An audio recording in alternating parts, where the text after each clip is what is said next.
Audioescuelasabática.com. Lección número 12. Para el 17 de diciembre de 2022. La Cosmovisión Bíblica.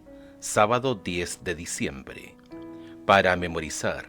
Y el mismo Dios de paz os santifique por completo, y todo vuestro ser, espíritu, alma y cuerpo, sea guardado irreprensible para la venida de nuestro Señor Jesucristo. Primera de Tesalonicenses capítulo 5, versículo 23. El libro de Apocalipsis habla de dos importantes globalizaciones antes de la segunda venida de Cristo. Apocalipsis capítulo 13 describe la globalización del error, cuando, comillas, toda la tierra se maravillará y seguirá a la bestia del mar. Apocalipsis capítulo 13, versos 3, 7, 8, 12 y 16. Apocalipsis capítulo 14 destaca la globalización de la verdad cuando, comillas, el Evangelio eterno se predicará, comillas, a toda nación, tribu, lengua y pueblo. Apocalipsis capítulo 14 versos 6 y 7. Durante esos, comillas, tiempos peligrosos, segunda de Timoteo capítulo 3 verso 1, soplará todo viento de doctrina. Efesios capítulo 4 verso 14, y la gente no escuchará la verdadera enseñanza, sino que prestará atención a toda clase de cuentos. Segunda de Timoteo capítulo 4 verso 4. Merced a los dos grandes errores, el de la inmortalidad del alma y el de la santidad del domingo, Satanás someterá a la gente bajo sus engaños. Mientras el primero pone el fundamento del espiritismo, el segundo crea un lazo de simpatía con Roma. Conflicto de los Siglos, página 645. Hasta que estos eventos finales alcancen su cumplimiento, debemos permanecer firmes en nuestra creencia en toda la verdad que tenemos, que incluye la naturaleza de la humanidad y de la muerte, mientras procuramos que el Espíritu Santo nos guíe con el propósito de estar listos para la manifestación gloriosa de Cristo. Domingo 11 de diciembre. El modelo de Jesús. Escucha Lucas capítulo 2 verso 52. ¿Qué cuatro dimensiones del crecimiento de Jesús se mencionan en este pasaje? Y Jesús crecía en sabiduría y en estatura y en gracia para con Dios y los hombres. Jesús fue el ser humano perfecto, y su crecimiento abarcó todas las dimensiones básicas de la existencia humana. Según Lucas capítulo 2 verso 52, Jesús crecía en sabiduría mental y en estatura física y en gracia para con Dios espiritual y los hombres social. Su mente era vivaz y aguda, con una reflexión y una sabiduría que superaban a sus años. Sin embargo, su carácter era de hermosa simetría. Las facultades de su intelecto y de su cuerpo se desarrollaban gradualmente en armonía con las leyes de la niñez. Durante su infancia, Jesús manifestó una disposición especialmente amable. Sus manos voluntariosas estaban siempre listas para servir a otros. Manifestaba una paciencia que nada podía perturbar y una veracidad que nunca sacrificaba la integridad. En los principios era firme como una roca y su vida revelaba la gracia de una cortesía desinteresada. Deseado de todas las gentes, página 49. Escucha Mateo capítulo 4, verso 23. En la actualidad, ¿cómo podemos desarrollar con eficacia el triple ministerio de Jesús? Enseñar, predicar y sanar.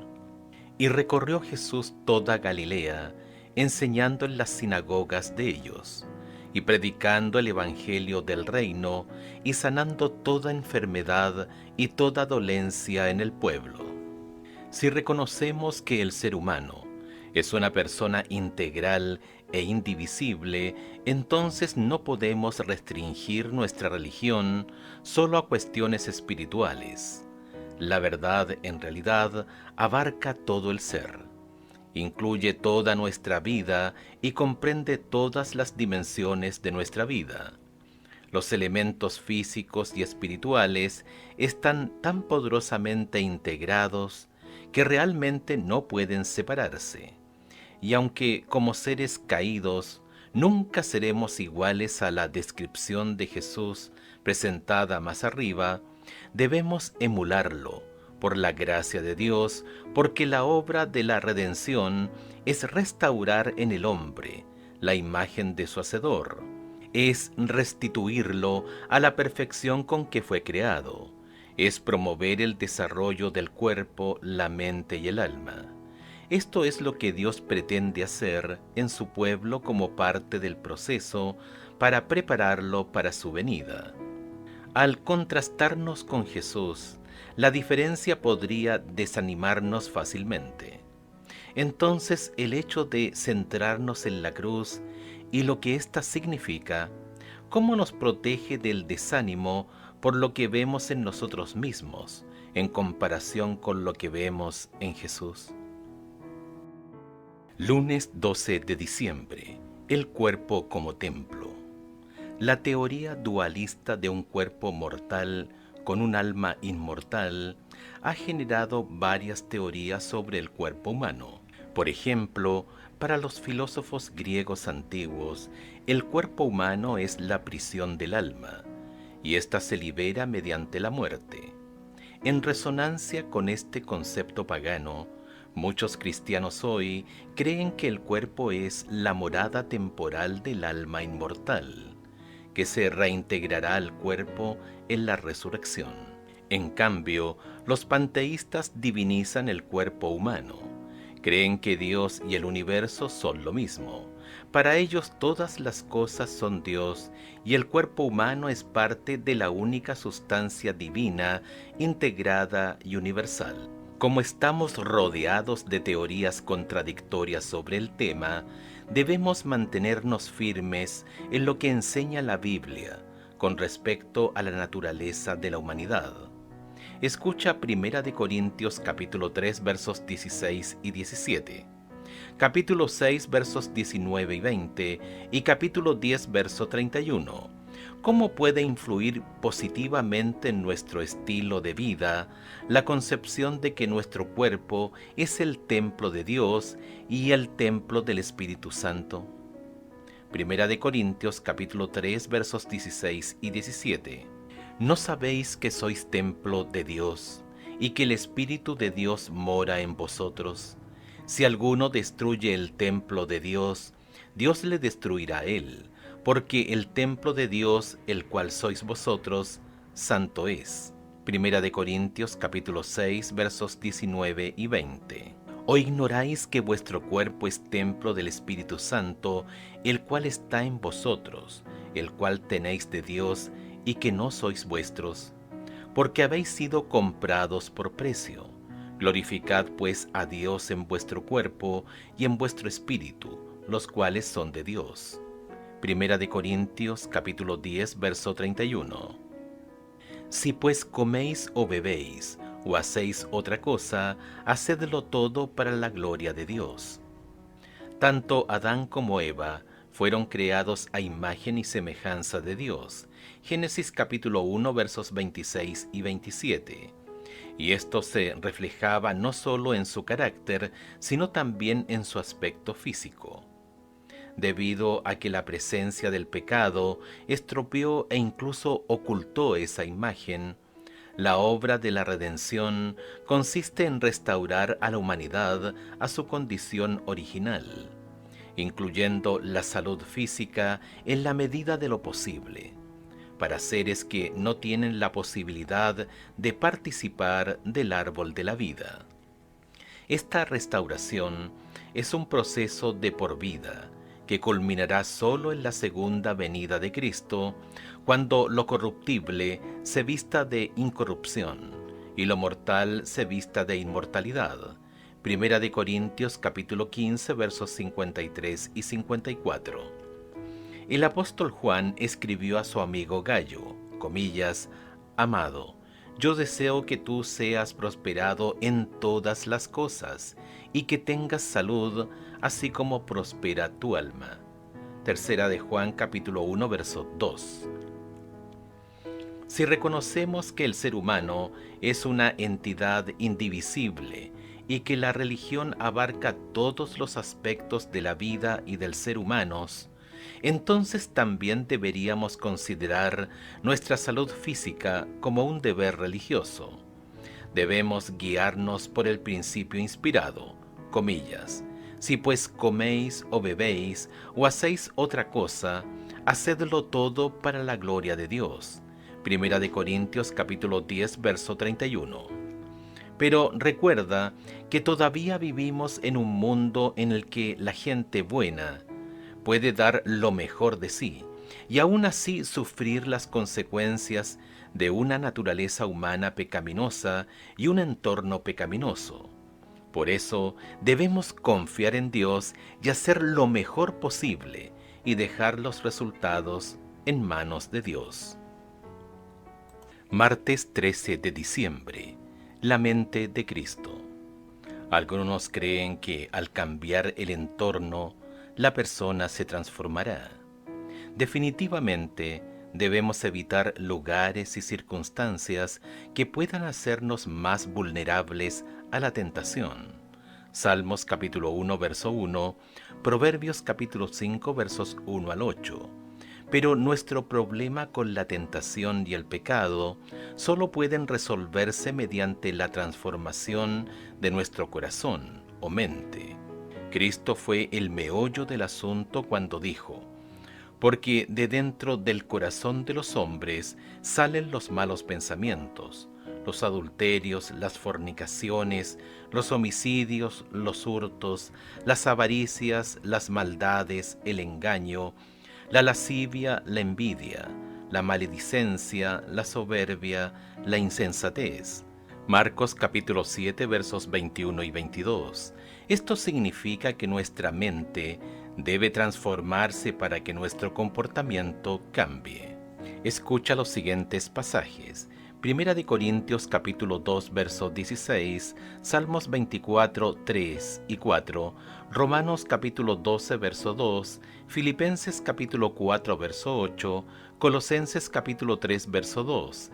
¿Qué significa tener la mente de Cristo? Primera de Corintios capítulo 2 verso 16. Porque ¿quién conoció la mente del Señor? Que Él la instruirá.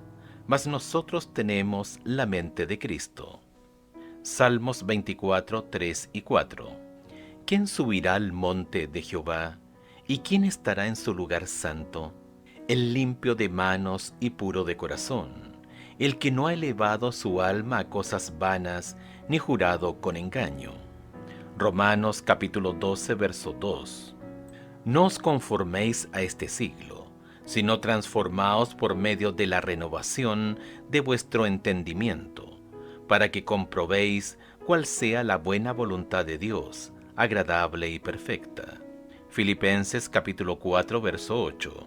Por lo demás, hermanos, todo lo que es verdadero, todo lo honesto, todo lo justo, todo lo puro, todo lo amable, todo lo que es de buen nombre, si hay virtud alguna, si algo digno de alabanza, en esto pensad.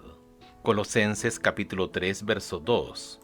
Poned la mira en las cosas de arriba, no en las de la tierra.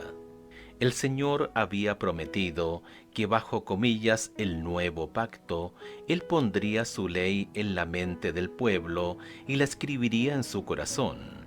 Jeremías capítulo 31, versos 31 al 33. Comparar con Hebreos capítulo 8, versos 8 al 10 y capítulo 10, verso 16. No es de extrañar entonces que en el Sermón del Monte Cristo haya ampliado y profundizado el significado de los mandamientos de Dios al nivel de los pensamientos y las intenciones. Mateo capítulo 5 versos 17 al 48.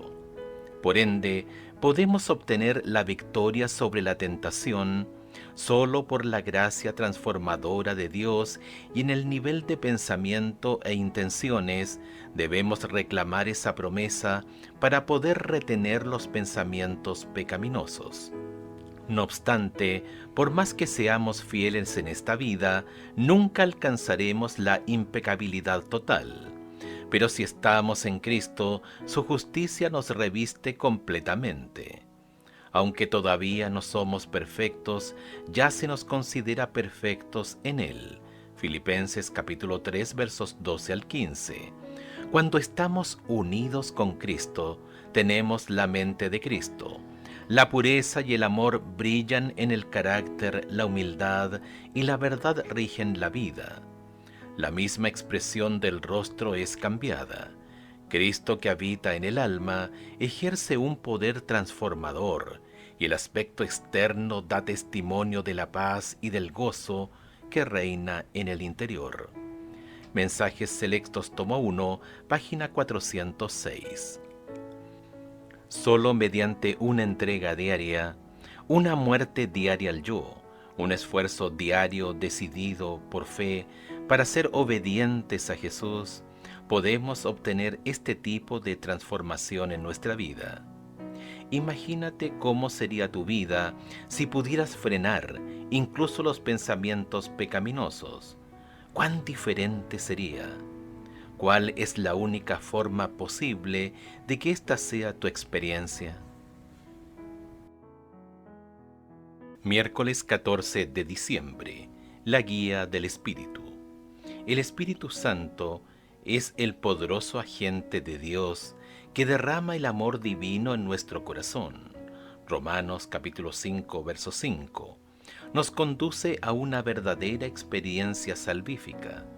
Juan capítulo 16, versos 7 al 11. Nos guía a toda la verdad. Juan capítulo 16, verso 13, y nos da poder para cumplir la misión evangélica. Hechos capítulo 1, verso 8. Como es el Espíritu Santo quien contrarresta la obra degenerativa de Satanás, no es de extrañar que Satanás intente distorsionar por todos los medios nuestra comprensión de la naturaleza y la obra del Espíritu Santo.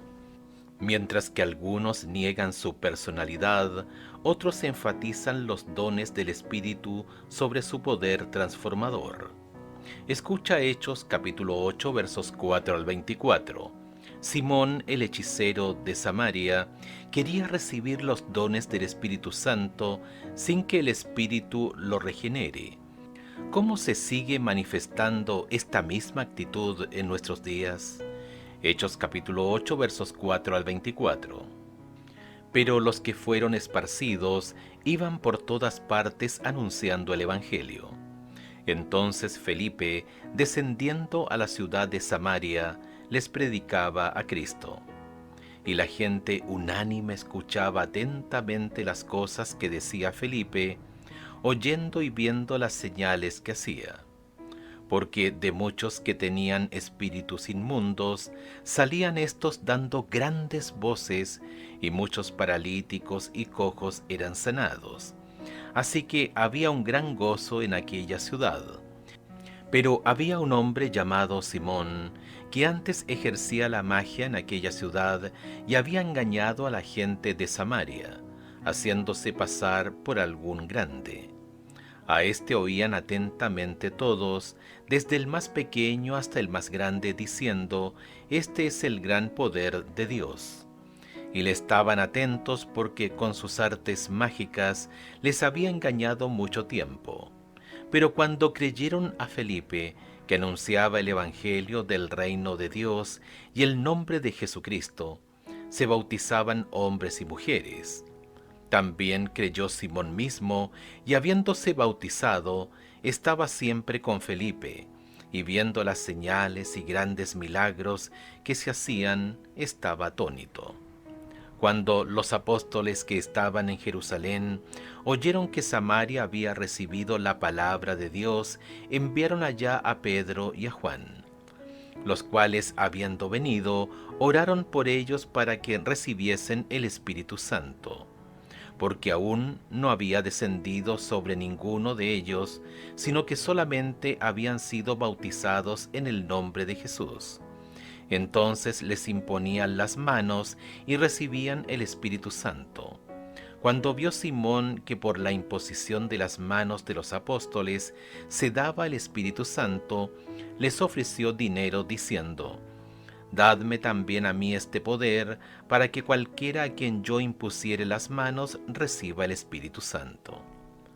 Entonces Pedro le dijo: «Tu dinero perezca contigo, porque has pensado que el don de Dios se obtiene con dinero. No tienes tú parte ni suerte en este asunto, porque tu corazón no es recto delante de Dios.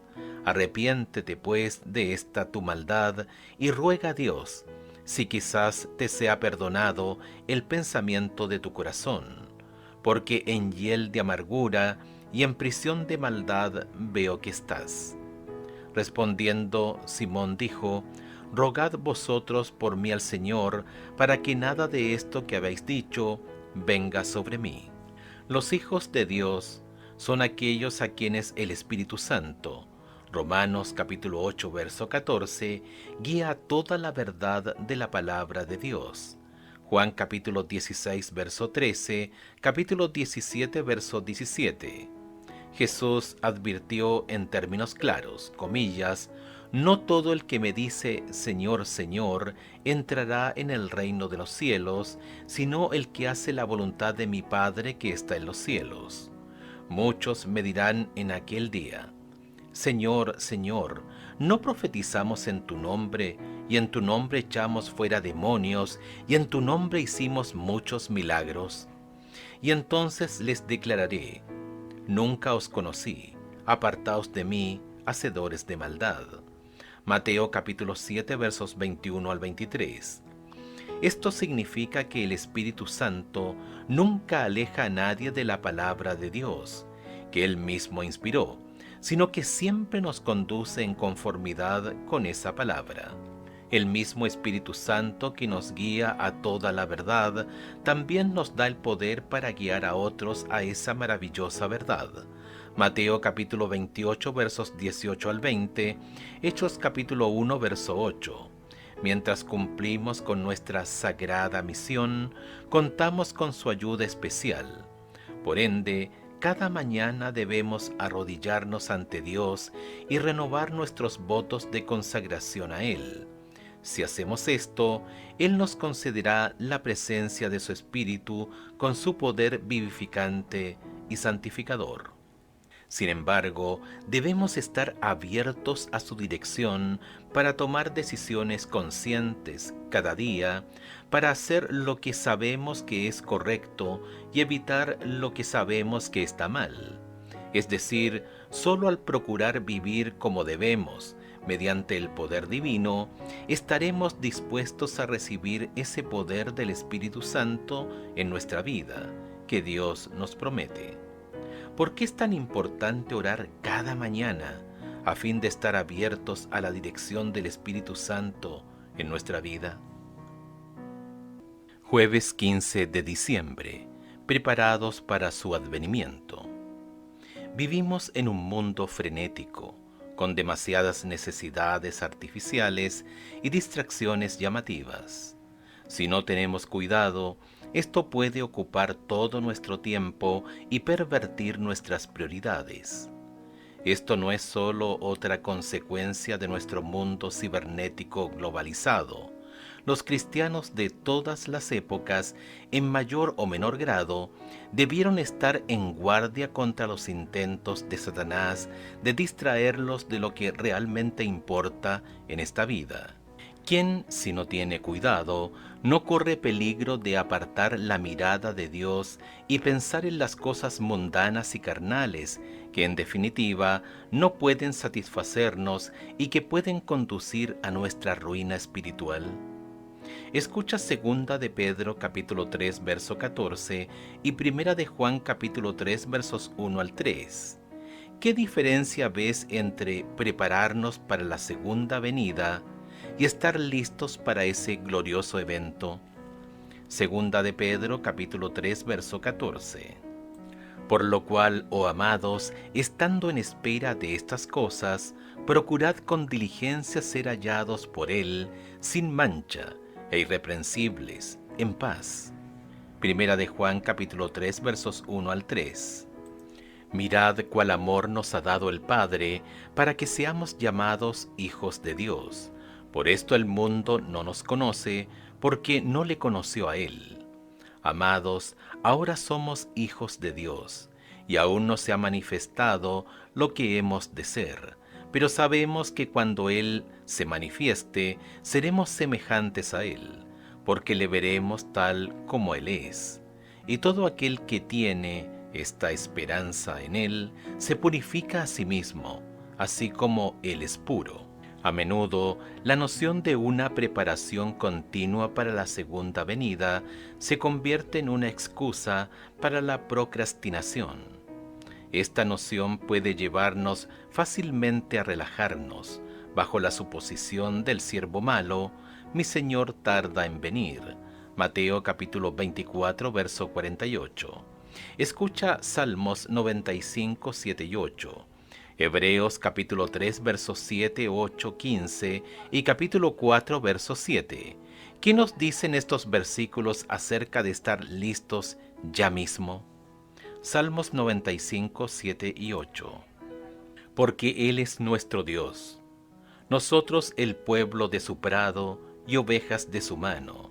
Si oyereis hoy su voz, no endurezcáis vuestro corazón como en Meriba, como en el día de Masash en el desierto. Hebreos capítulo 3 versos 7 y 8. Por lo cual, como dice el Espíritu Santo, si oyereis hoy su voz, no endurezcáis vuestros corazones, como en la provocación en el día de la tentación en el desierto. Versículo 15. Entre tanto que se dice, si oyereis hoy su voz, no endurezcáis vuestros corazones como en la provocación. Hebreos capítulo 4 verso 7. Otra vez determina un día, hoy diciendo después de tanto tiempo, por medio de David, como se dijo, si oyereis hoy su voz, no endurezcáis vuestros corazones. Desde la perspectiva bíblica, el tiempo de la salvación es siempre, comillas, hoy, nunca mañana. Es más, a menos que haya una gran experiencia de conversión, continuaremos siendo lo que somos ahora. El tiempo en sí no convierte a los inconversos. En todo caso, a menos que crezcamos continuamente en la gracia y avancemos en la fe, la tendencia sería a apartarnos, a endurecernos, a volvernos escépticos, cínicos y hasta incrédulos. Desde esta perspectiva, podemos decir que cada día de nuestra vida es nuestra vida en miniatura. Entonces, por la gracia de Dios, debemos hacer planes a futuro, pero debemos vivir cada día preparados para el regreso de Jesús, especialmente porque, dadas las contingencias de esta vida, hoy podría ser nuestro último día. ¿Cómo puedes hoy estar listo para el regreso de Jesús si Él regresara hoy? Analicen sus respuestas en clase el sábado. Viernes 16 de diciembre, para estudiar y meditar. Lee en Elena de White El Ministerio de Curación. La cura mental, páginas 185 a la 200. La edificación del carácter, verdaderas y falsas teorías en contraste, páginas 5 a la 15. Comillas, la gran controversia está llegando a su final. Cada informe de calamidad que ocurre en el mar o en la tierra es un testimonio del hecho de que el fin de todas las cosas está por sobrevenir. Las guerras y los rumores de guerras así lo declaran. El Señor viene. Oímos los pasos de un Dios que se acerca. Maranata, el Señor viene, página 226. Comillas, vivan la vida de fe día tras día. No se vuelvan ansiosos ni se aflijan por el tiempo de angustia, para no tener un tiempo de angustia por anticipado. No sigan pensando, me temo que no resistiré en el gran día de la prueba. Deben vivir para el presente, solo para este día. El mañana no es suyo. Hoy deben asegurar la victoria sobre el yo. Hoy deben vivir una vida de oración. Hoy deben pelear la buena batalla de la fe. Hoy deben creer que Dios los bendice. Y a medida que obtengan la victoria sobre las tinieblas y la incredulidad, satisfarán los requerimientos del Maestro y llegarán a ser una bendición para quienes los rodean. Sign of the Times, 20 de octubre de 1887. Comillas, el Señor viene pronto y debemos estar preparados para salir a su encuentro en paz. Resolvamos hacer todo lo que podamos para impartir luz a los que nos rodean. No debemos estar tristes sino gozosos y debemos tener al Señor Jesús siempre delante de nosotros. Debemos estar listos y esperar su venida. Cuán glorioso será verlo y recibir la bienvenida como sus redimidos. Hemos esperado mucho, pero nuestra fe no debe menguar. Si solo podemos ver al Rey en su hermosura, seremos benditos para siempre. Siento que debo gritar, ¡al hogar! Se acerca el tiempo cuando Cristo vendrá con poder y gran gloria para llevar a sus redimidos a su eterno hogar. La segunda venida y el cielo, página 259. Preguntas para dialogar. 1. ¿Cómo puede la noción de la persona, cuerpo, alma y espíritu, como un todo indivisible e íntegro, ayudarnos a comprender mejor el alcance integral de la religión y la importancia de nuestro estilo de vida personal? 2. Todos los verdaderos avivamientos y reformas son teocéntricos, centrados en Dios, nunca antropocéntricos, centrados en el comportamiento humano.